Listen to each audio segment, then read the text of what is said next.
ถ้าทานเฮ็ดที่สิ่งที่แตกต่างจะมีคนต่อต้านจะมีคนสั่งแต่ทานจะหย่อท่อพระพุทธเจ้ายังมีคนสั่งบางคนด่าข้าพเจ้าเองว่านักเขียนตากเสือโลกเขาไม่ได้สนใจว่าทานยังเห็นยังไงทุกคนโลกเขาสนใจว่าปัจจุบันในทานเห็นอย่างทานต้องอยากเห็นยังทานเฮ็ดโลกอย่าไปย่านของล้มเหลวหลายถ้าย่านหลายกับหมายความว่าเขาเกือบบ่มีชีวิตอยู่เลยโดยคือในตัวน้องเองเนาะคือสภาพอาจจะบอกได้ว่าเป็นแนวความคิดของน้องเพราะว่าอาจจะเป็นคนมักคิดลบที่จริงแล้วก็อยากเป็นคนคิดบวกอยู่แต่มันคิดบ่ได้มันคิดลบตลอดจังซี่นะบางครั้งคือเฮาลงกับแม่จังซี่ลงกับคนที่เฮาคิดว่าเฮาฮักเพิ่นแต่ที่จริงแล้วลงกับเพิ่น2-3ครอบก็คือว่าใจหายจังซี่แต่บ่รู้ว่าเป็นหยังจังซี่เนาะแต่อยากให้อาจารย์แนะนำเพื่อจะเอาไปปฏิบัติค่อยเป็นปฏิบัติเลยครับผมคิดบวกคิดลบที่จริง2อย่างนี้มีคุณค่าคิดลบก็มีคุณค่าได้คิดบวกก็มีคุณค่าแต่โดยส่วนใหญ่แล้วคนเฮาคิดบวกแม่นจะประสบความสำเร็จหลายตัววิธีคิดบวกให้แบบนี้ถ้าคนคิดลบมักตำหนิคนอื่นเพราะว่าน้องเห็นแต่จุดบ่ดีของคนอ้อมข้างหรือพ่อแม่เวลาน้องอยากตำหนิคนอื่นน่ะน้องคิดเห็นข้อดีของเขามาหาอย่างเวลาน้องใจให้แม่น้องนะคิดบ้างว่าแม่เฮามีดีหาอย่างนึงเห็นให้เฮาเกิดมาเลี้ยงเขาใหญ่ส่งเสริมเอาเฮียนถ้าได้หาขอความดีคนเลยคอยตำหนิถ้าว่าเขาจะด่าใครยังให้ใครน่ะขึ้นเห็นความดีเขาหาอย่างก่อนถ้าพวกคนหาอย่างอย่าตำหนิถ้าน้องปึ๊กแบบนี้ไปเรื่อยนะน้องจะบ่อยากให้ใครเลยในชีวิตนี้แล้วเราไปใส่เป็นโอเคเอาคำถามมาไม่สบายดีเนาะอาจารย์เนาะเดี๋ยวขอถามว่าอันหลายๆคนก็ว่าอยากประสบผลสำเร็จนี้ต้องมีเป้าหมายที่แน่นอนและอยากรู้ว่าเป้าหมายที่แน่นอนของเขาน่ะมันแม่นยังโอเคเป็นคำถามดีๆเนาะที่จริงเป้าหมายคือว่าต้องตายตัวเสมอไปเป้าหมายมี3ประเภทเป้าหมายระยะสั้น1ปีลงมาระยะกลาง1-5 ปีและยาวเป็น3 ปีขึ้นไปแต่เวลาน้องต้องตั้งเป้าหมายนะน้องต้องสำคัญที่สุดเลยแม่นก็คือว่าให้มันมีกำหนดเวลาไว้ว่าจะเอาเป้าหมายสั้นหรือเป้าหมายยาวบ่เป็นหยังแต่ต้องมีกำหนดเวลาให้มันและการตั้งเป้าหมายตัวนี้อย่างที่2ก็คือว่าน้องถามตัวเองว่าน้องเก่งหยังปัจจุบันนี่น้องเก่งหยังน้องเฮ็ดหยังเลยเก่งที่สุดเฮ็ดหยังเลยมีความสุขที่สุดเฮ็ดหยังเลยเวลาเบิดไปนะถ้าน้องฮู้ว่าสิ่งที่น้องอยู่กับมันละม่วนบ่ว่าเล่นกีฬาบ่ว่าเรียนหนังสือบ่ว่าเรียนภาษาบ่ว่ามันยังกะยาเฮ็ดยังกะยาที่น้องรู้สึกว่ามันสุดแล้วแม่นลองตั้งเป้าหมายว่าเฮ็ดให้มันดีที่สุดขึ้นไปอีกบอกระยะเวลาไว้อีก3 ปีนี่สมมุติว่าน้องสมมุติเนาะว่ามักเขียนมักแท้ๆสมมุติเป็นคืออาจารย์นี่น้องตั้งมันก็สิเขียนปึ้มจังเล่มมันได้ภายใน2 ปีน้องก็ลุยโลดแล้วหลังจากนั้นน้องก็ประสบความสำเร็จเจ้าพอถามอาจารย์เนาะเขาจะจัดการสิ่งแวดล้อมนั้นแนวใดยกตัวอย่างคือบางทีเขาอ่านขึ้นเนาะแบบละเมียนบุคคลที่ว่ากระเจ้าอยากกวนสมาธิเขาอ่ะนะมาข้ามกระเจ้าไปเหตุใส่มาขับปื้มเฮาหรือว่าเปิดเพลงอีกอย่างดังๆให้เฮาอ่ะนะแล้วเขาจะจัดการกับมันแนวใดน้องอยู่หอพักบ่บ่อยู่หอพักติอาจารย์เคยอยู่หอพักตึกเบอร์10ตอนอาจารย์เรียนหนังสือนี่เขาติดลิ้นไพ่อาจารย์นอนในหัวเมื่อยเขาก็ลิ้นไพ่ใช่ข้าพเจ้าอั้นหูไว้อั้นหูเบอร์1แล้วก็นอนมันเป็นนี่น้องต้องเลือกคบหมู่หมายความว่าไดหมู่ที่ชนิด 2-3 คนเท่านั้นในชีวิตอย่าคบหมู่หลายคนหมู่ใดที่มันมักบ่คือเฮาน่ะตัดออกไปหาคบคนที่มักอ่านคนที่คิดคือกับเฮาและน้องยิ่งอ่านหลายขึ้นน้องเลือกคบหมู่คบคนที่คล้ายกันคบคนที่อยู่แล้วสบายใจคนอยู่แล้วบ่สบายตัดออกไปน้องอย่าเสียดายอยากถามอาจารย์ว่าอาจารย์เชื่อในเรื่องของระหว่างโศกชะตาครับชะตากรรมที่ว่าอาจารย์คิดว่าอันใดที่ว่านำอาจารย์มาสู่ความสำเร็จหรือว่านำอาจารย์ก้าวมาถึงจุดนี้เนาะขอขอบใจเป็นคำถามที่ดีมหาเศรษฐีคนญี่ปุ่นแล้วบอกว่าชีวิตคนเฮาเนี่ยล้วนจะมีโชคชะตาทุกคนมีโชคชะตาเหมือนข้าพเจ้าก็มีโชคชะตาแต่ว่าโชคชะตาคนเฮานั้นมันเป็นเส้นทางหนึ่งและมันมีอีกเส้นหนึ่งเหตุและผลหมายความว่าชีวิตของคนเฮานะจะมีเส้นทางตัวหนึ่งมีเส้นทางเหตุและผลอีกเส้นทางหนึ่งเป็นโชคชะตาถ้าท่านบ่มุ่งมั่นบ่ทุ่มเท ปรับปรุงเห็นเวียกตั้งใจเฮ็ดเวียกสุดเพื่อเฮ็ดให้ตัวเองให้เหตุและผลนี่นะให้มันออกมาใหญ่กว่าโชคชะตานั่นก็หมายความว่าสิทธิ์น้องจะไปตามโชคชะตาเกิดมาจนก็จะจนเกิดมาทุกข์ยากก็ทุกข์ยากแต่ถ้าน้องครับทุ่มเทสุดๆกับมันเลยแหละเส้นเหตุและผลน่ะมันยิ่งใหญ่กว่าโชคชะตาแล้วน้องจะเปลี่ยนโชคชะตาได้ข้าพเจ้าเองตอนอายุ8 ปีพอไปพาไปดูหมอซีนาข้าพเจ้าว่ากาบแก้วเนี่ยมันจะเป็นกรรมกรมันจะเห็นไหนามันจะบ่ไปใสและข้าพเจ้าออกมาแล้วก็ซีนาจะมองดูว่าข่อยจะให้เจ้าผิดหวังและข้าพเจ้าก็ทุ่มเทมาโหดกับมือนี้เปลี่ยนโชคชะตาได้ใช้คำถามต่อไปเลย ได้ขอถามอาจารย์ว่าก่อนที่จะพัฒนาคนอื่นต้องพัฒนาตนเองก่อนนะแล้วอาจารย์มีเคล็ดลับในการพัฒนาตนเองแนวใดอาจารย์จึงสามารถเป็นนักเขียนที่ดีได้แล้วก็เป็นนักว่าวที่ดีๆแบบนี้ได้แล้วก็บรรลุเป้าหมายมาถึงจุดนี้ได้เจ้าขอบใจ พระพุทธเจ้าก็บอกเนี่ยมันบอกว่าก่อนสอนเรื่องคนอื่นนะต้องสอนเรื่องตัวเองน้องเคยขี่เรือบินบ่ขี่ยนต์บ่ขี่ยนต์มันจะมีสาธิตดอกเวลาเขาบอกว่าเวลาเราจะชั่วโมงยนต์เกิดปัญหานะออกซิเจนมันลดลงมาเขาบอกว่าต้องเอาใส่ดังพอแม่ก่อนแล้วจะคอยดังใส่ดังนี่คนเฮามักจะซอยเหลือคนอื่นก่อนด้วยบ่ซอยเหลือตัวเองบางครั้งก็ได้อยู่แต่ว่าสุดท้ายแล้วน้องซอยเหลือบ่ได้หลายแต่ถ้าน้องหากซอยเหลือตัวเองพัฒนาตัวเองก่อนหลังจากนั้นน้องจะมีกำลังสูงขึ้นอีกเพื่อให้พัฒนาคนอื่นหมายความว่าสิดีปัจจัยก็อย่าขอให้ซอยตัวเองก่อนเพราะย้อนอย่างเพราะว่าคนอื่นจะฟังของน้องแม่นเขาเบิ่งที่ตัวอย่างน้องถ้าสมมุติว่าน้องบ่พัฒนาตัวเองเป็นตัวอย่างนะคนเฮาจะบ่ฟังเพราะคนเฮาจะฟังผู้นำหรือฟังหัวหน้าต่อเมื่ออยู่ที่การกระทำอยู่ที่ผลงานบ่แม่นอยู่ที่คำเว้านั้นแล้วถ้าน้องอยากให้คนอื่นฟังน้องบ่แม่นจากคำเว้าแต่จากการกระทำจากการเป็นตัวอย่างนั่นคือการลงมือเฮ็ดให้เป็นตัวอย่างมันจะสอนคนอื่นตามเฮาด้วยเฮาไม่ต้องบอก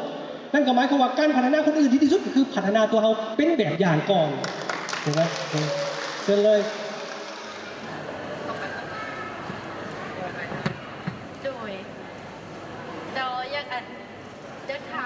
คือน้องอะน่ะแบบเป็นคนที่บ่เรียนบ่เก่งแบบความสามารถก็บ่ค่อยมีอะนะแต่ความคิดว่าเรียนจบแล้วอยากไปเรียนต่อเนาะอยากแข่งเอาอื่นน่ะแต่มีคนบอกว่าเฮ็ดบ่ได้ดอกกลับเมื่ออยู่บ้านซะจริงๆนะ คำถามแบบนี้มวลมิแต่น้องจะถือกับหลายคนมันเป็นแบบนี้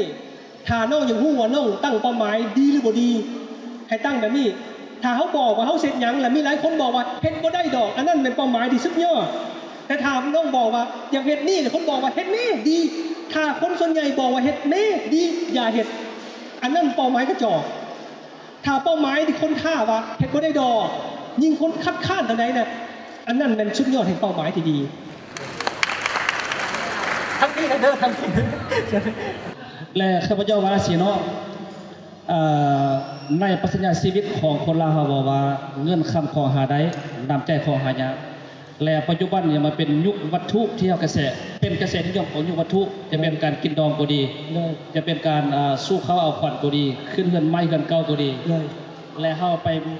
ปมุ่งเน้นในด้านวัตถุนั่นแหละก็จิตใจเพราะฉะนั้นขอถามท่านว่าท่านจะแบ่งสรรปันส่วน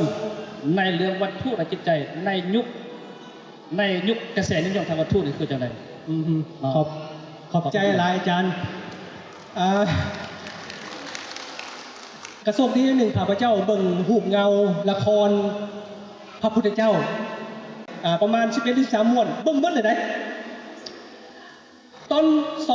2,000 กว่าปีก่อนนะประเทศอินเดียนะคล้ายๆกับยุคประเทศลาวปัจจุบันนี้กำลังอยู่ในยุควัตถุนิยมย้อนอยู่ในยุคทุกวัตถุนิยมแล้วศาสนาพุทธที่ค่อยเกิดขึ้นมาพระเจ้ายุคนั้นยุคนี้บ่ต่างกันคนกำลังดิ้นรนเรื่องวัตถุนิยมเบิดพระเจ้าเพิ่นก็บอกว่าให้เดินสายกลางบ่แม่นเอาจิตใจก่อนวัตถุหรือเอาวัตถุก่อนจิตใจให้เดินสายกลางนั่นแหละคือเป็นหลักคำสอนของพระพุทธเจ้าหมายความว่าปัจจุบันนี้ข้าพเจ้าบ่ได้ส่งเสริมให้คนบริโภควัตถุนิยมแท้ๆข้าพเจ้าเองลำบากใจหลายที่เห็นคนเฮาจัดงานดองงานบุญใหญ่ท่านฮู้บ่ว่าเป็นหยังก็จึงเฮ็ดบางคนเขาลูกเต้าบ่ได้อยากเฮ็ดได้แต่ผู้ที่อยากเฮ็ดมันพ่อแม่เป็นหยังพ่อแม่บางคนต้องบังคับลูกติดหนี้ก็จัดงานดองใหญ่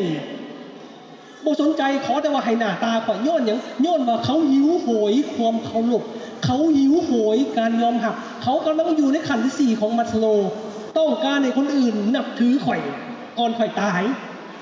แต่โมไม้ก็ว่าจัดงานดองใหญ่เขาจะนับถือขนบบางคนจำขวัญซ้ำแต่เขาเสื่อว่าถ้าเฮ็ดยิ่งใหญ่เขาจะนับถือมันเป็นขานิยมที่ต่อกันมา แต่ยังบอกมาตรฐานว่าให้เดินสายกลางบางครั้งก็ตามแน่บางครั้งก็ไปแน่เสียขอบใจหลายเชิญเลย อาจารย์น้องก็ถามเลยก็น้องก็เปรียบเทียบเจอละระหว่างคนสองคนว่า เป็นอย่างจึงมีศักยภาพและความสามารถที่แตกต่างกัน ทั้งที่เฮียนและจบในใต้วิชาดีเดียวกันด้วย โอเค เป็นคำถามที่ดีหลาย เอาเบอร์ไอน์สไตน์ก็บอกว่าท่านบอสามารถเปรียบเทียบการปีนขึ้นต้นไม้ของปลากับนกปลามันปีนขึ้นต้นไม้บ่ได้นกมันบินขึ้นได้ แต่นกมันลอยน้ำพึ่งปลาบ่ได้ดังนั้นแล้วเขาเปรียบเทียบกันบ่ได้ในโลกนี้มนุษย์บ่สามารถเปรียบเทียบกันได้ถือว่าทุกคนเก่งเบิดแต่เก่งต่างกันเนี่ยขอบใจ สบายดีอาจารย์เนาะก็มาแต่ไก่อาจารย์ โดยขอบใจหลาย ถ้าก็มาฮอตเมื่อเช้านี้ไปแชร์โพสต์อาจารย์อยู่เลย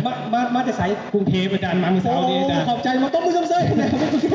บ่ท่ามบ่ใดเนาะบ่ท่ามบ่ใดคือยักษ์คือตอนนี้น้องกำลังก็ชีวิตก็คล้ายๆกับอาจารย์คล้ายๆกับมันอยู่ในช่วงข้อเลี้ยงข้อต่อว่า ระหว่างเป้าหมายชีวิตกับหน้าที่ชีวิตมันมีหน้าที่มี2หน้าที่สังคมกับหน้าที่ในจิตใจของเขานะคืออาจารย์จากบ้านมาอาจารย์มาเหียนอยู่อย่างจันทน์ โดย พ่อแม่อาจารย์อาจจะอยู่ต่างแฝงเนาะ โดย บางทีเขามีความฝันอยู่อย่างจันทน์ โดย แต่เขามีหน้าที่อยู่ต่างแฝงคือลูกทุกคนก็ต้องกลับไปหาพ่อแม่สิ โดย อาจารย์มีในช่วงตอนอาจารย์ผ่านจุดนี้มาอาจารย์มีวิธีการจัดการกับมันแนวใดสำหรับตัวนี้ขอบใจหลายอาจารย์ โอเคขอบใจหลาย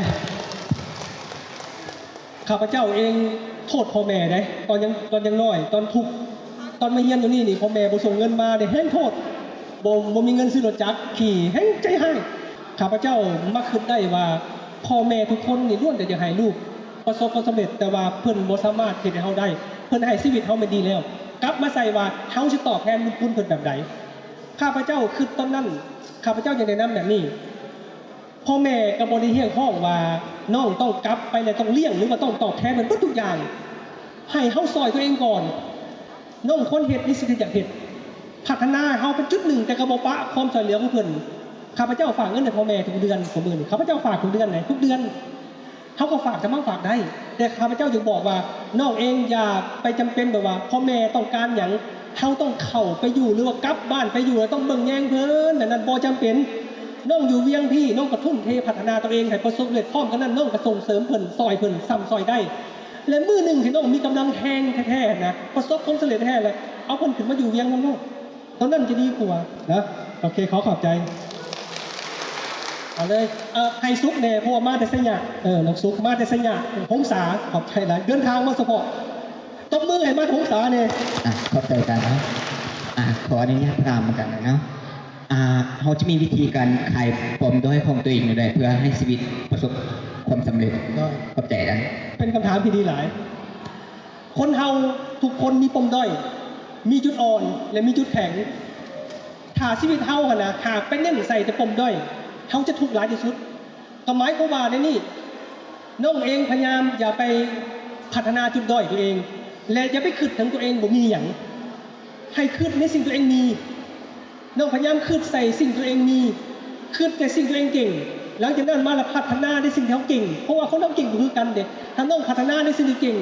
สิ่งตัวเองมีจุดแข็งนะหลังจากนั้นผมด้อยก็จะไม่มีความหมาย เพราะว่าคนเฮาหมักเปรียบเทียบผมด้อยกับจุดแข็งคนอื่นและเหตุเฮาเสียใจนั้นอย่าไปสนใจมันอย่าไปคิดถึงผมด้อยเพราะว่าทุกคนมีจุดแข็งเบิดแต่ว่าหาจุดแข็งมันพบและพัฒนาจุดแข็งให้มันเป็นสุดยอดของจุดแข็งแล้วน้องจะประสบความสำเร็จขอขอบใจคำถามต่อไป น้องได้เคยตั้งเป้าหมายที่ได้เห็นว่าคนรอบข้างหรือว่าในครอบครัวตัวเองจะมีความแบบต่อต้านว่าอย่าสิตั้งเป้าหมายสูงเดี๋ยวตกมามันจะเจ็บอยากถามพี่นิดความคิดอาจารย์ว่าอาจารย์คิดได้ไหนครับประโยชน์นี้ เป็นคำถามที่ดีหลายข้าพเจ้าขอโทษเด้อบ่อยากพลาดพิมพ์ข้าพเจ้าเห็นหนังสือพิมพ์ไปสัมภาษณ์นักเรียนมีนักเรียนคนหนึ่งเขียนว่าน้องบ่อยากตั้งเป้าหมายสูงหลายยันตกลงมาเจ็บข้าพเจ้าว่าโอ้ยเป็นหยังต้องเจ็บท่านบ่ได้ตกต้นไม้ตั้งความหวังไว้มันบ่ได้ตามหวังก็เฮ็ดไหมคำว่าตกต้นไม้เจ็บแท้มันบ่เจ็บให้คิดใหญ่ไว้ให้คิดสูงๆไว้ถึงว่าน้องบ่ได้สมมุติว่าน้องตั้งเป็นหัวหน้าบริษัทถ้าน้องบ่ได้เป็นหัวหน้าบริษัทน้องเป็นห้องก็โอเคถ้าบ่ได้เป็นห้องหัวหน้าแผนกก็โอเค ถ้าน้องตั้งต่ำๆเป็นหัวหน้าหน่วยงานแบบนี้สุดท้ายมันก็ได้แท้จะเป็นแค่หัวหน้าหน่วยงานน้องต้องคิดใหญ่ไว้บ่ต้องย่านเจ็บบ่ต้องย่านตกมันเป็นไอ้นี่สังคมสิว่าในเรื่องของเขาบ่เจ็บดอกเพราะว่าความเจ็บมันอยู่ที่ตัวน้องมันอยู่ที่ตัวเขาคนต่อต้านให้เขาต่อต้านลงไปเพราะว่าคนส่วนใหญ่เป็นเขาย่านบ่แม่นว่าย่านอย่างคนส่วนใหญ่ในสังคมของมันย่านตัวเองเฮ็ดบ่ได้มาแล้วคนอื่นเว้าให้เลยมันย่านจังได๋เอาว่าถ้าน้องขึ้นแบบนี้นะชีวิตน้องบ่ประสบผลน้องลุยโลดคิดใหญ่ๆโลดถ้าว่าน้องขึ้นบ่ออกแท้ก็ส่งเมสเสจหาอาจารย์ทาง Facebook ว่าอาจารย์ซอยแน่อาจารย์สิซอยแนะนำมาอีกเนาะขอบใจน้องเสือว่าทุกๆคนเริ่มต้นจากศูนย์ทุกๆคนมีความคิดที่เริ่มต้นจากศูนย์ก่อนที่จะมาประสบผลสำเร็จเส้นเดียวกันครับอาจารย์เนาะอยากถามว่าจุดเริ่มต้นแท้ๆที่เฮ็ดให้เป็นแรงบันดาลใจหรือว่าเป็นความคิดที่เป็นประกายหรือว่าเริ่มเขียนหรือว่าอยากเป็นผู้เว้าที่ดีแบบนี้มาจากไสหรือว่าได้แรงบันดาลใจมาจากไส ตอนยังน้อยข้าพเจ้าบ่แม่นว่าตัวเองจะประสบผลเด้ข้าพเจ้าเองนอนมายามฝนมันนี่มาเพื่อนมุ่งหญ้านะฝนตกมาหัวเอาคุกไปกลางใส่บางเถื่อมันเมื่อยมันขี้ข้านนอนตุ้มผ่าเนี่ยกิ้วเข่าเลยจมกับตัวเองว่าบึ้งกูสิอยู่เพื่อนที่มันบ่ต้องมีสังกะสีหรือมีหญ้าอยู่กับเบื้องเลยมันจะบ่หัวขึ้นแต่อย่างนั้นสู้ชีวิตนะแบบอาจารย์เองบ่มีทางเลือกบ่แม่นว่าอาจารย์เองแบบฮู้บ่ทุกอย่างคือมันบ่มีทางออกได้อย่างเดียวคือไปเดินหน้าบ่ถอยหลังถ้าเฮาไปทางหน้าตลอดเฮาทุ่มเทเลยระยะหนึ่งมานะน้องจะเห็นเส้นทางพอมัวๆถ้าพอมัวๆปุ๊บลุยโลดอย่าให้มันแจ้งเป็นเส้นทางที่บ่ดีคนไปมาหลายแล้วเส้นทางพอมัวๆแล้วคนบ่มักไปโลดนั่นแหละอาจจะเป็นคำตอบขอบใจสบายดีน้องมาแต่บ่แก้วโอ้ตบมือให้บ่แก้วแน่ก็ทำอิสระทางด้านการเงินที่แท้จริงแม่นยังอยากบอกน้องว่าอิสรภาพทางด้านเงินที่สุดนะมันอยู่ในการพอเพียงถ้าน้องไปเสือคำเขาบอกว่าเจ้าต้องได้รายได้10 ล้าน20 ล้านแล้วต้องไปเที่ยวภูเก็ตแล้วเจ้าก็ต้องเฮ็ดเวียกตลอดชีวิต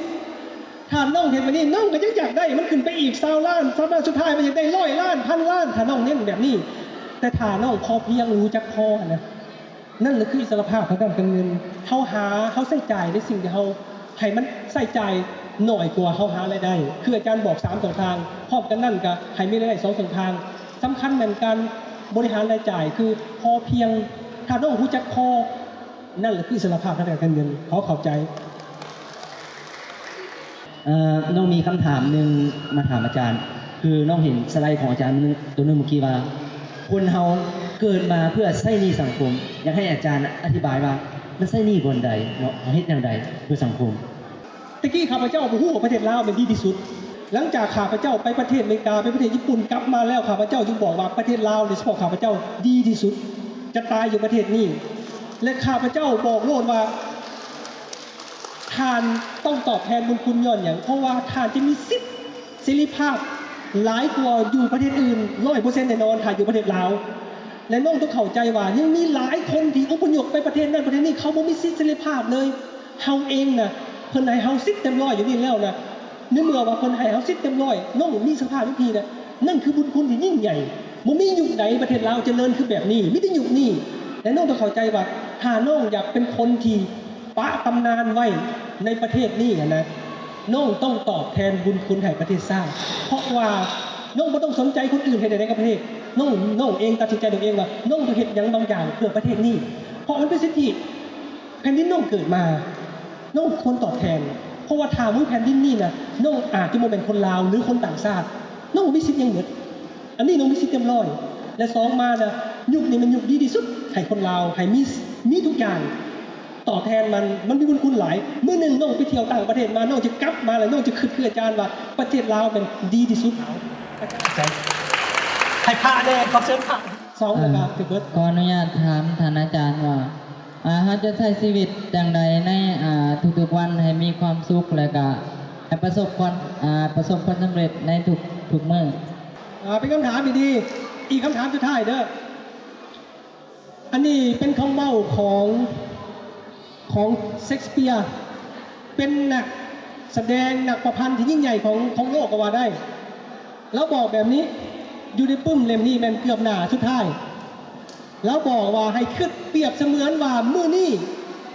มื้ออื่นเป็นมื้อสุดท้ายในชีวิตหมายความว่ามื้ออื่นจะตายมื้อนี้เขาเสียอย่างถ้าสมมุติว่ามื้ออื่นเขาจะตายมื้อนี้เขาเสียอย่างถ้าคิดว่าแบบนี้แล้วนะพระอาจารย์จะตอบได้ว่ามื้ออื่นตายแล้วมื้อนึงเห็นอย่างหลังจากนั้นมาเขาต้องเห็นในสิ่งที่สำคัญที่สุด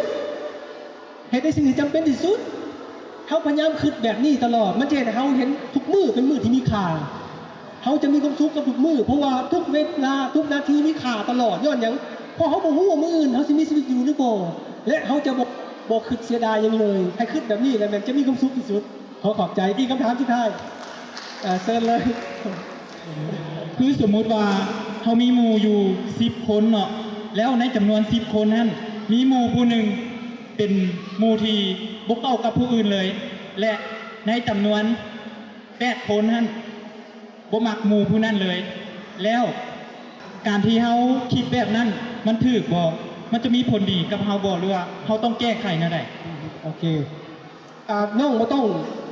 ให้คนอื่นหมู่บ่หมายความว่าน้องบ่ต้องเน้นว่าคน8คนมักสั่งแล้วน้องต้องสั่งน้ำเขาน้องต้องถามตัวเอง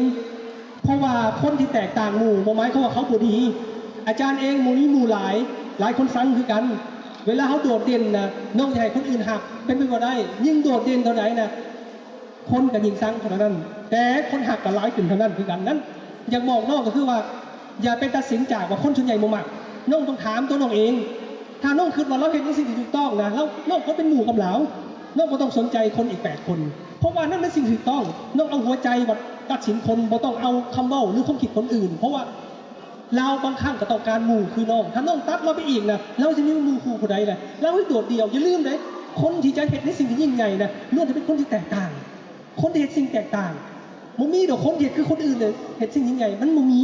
นั่นเวลาแตกต่างคนจะสั่งน้องอย่าสั่งเขาอาจารย์เองคือเขาสนิทอาจารย์หลายคนก็สั่งเพราะว่าคิดแตกต่างหมู่ก็สั่งแต่คนมือหนึ่งเขาจะยอมหักเนาะน้องเอาหัวใจตัดสินอย่าเอาคนอื่นตัดสินโอเคขอบใจขอเติมอีก2คนขอเติมอีก2คนนั้นโอเค เหตุใดที่เฮ็ดให้อาจารย์มีความมากหักในการเรียนบริชาการ อ๋อเป็นยังจึงคอยมักเขียน ขอขอบใจ ขอขอบใจหลายพอดีมันเข้ากับงานเราเลย ตอนเรียนอยู่มัธยมโมเดมียังหลายเป็นนักเขียนนะคือจะให้สาวๆสนใจเนาะอันนี้ว่าความจริงพออยากเด่นอยากให้สาวๆเบิ่ง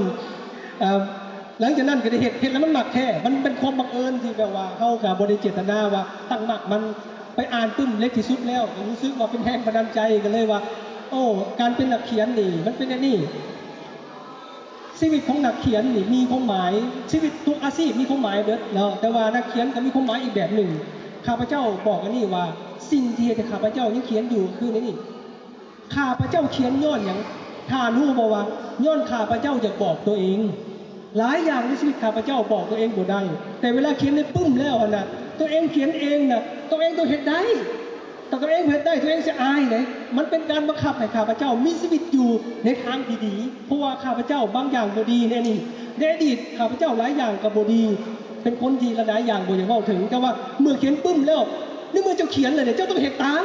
มันเป็นการบังคับให้ข้าพเจ้ากลายเป็นคนที่คือได้เขียนคือในปึ้มมันเป็นการเรียนอีกแบบหนึ่งสุดยอดของการเรียนเป็นการสอนที่แบบว่าเจ้าต้องได้เห็นพอเจ้าเขียนแล้วมันเป็นการบังคับให้ข้าพเจ้าดำรงชีวิตด้วยความดีงามขอขอบใจทุกท่าน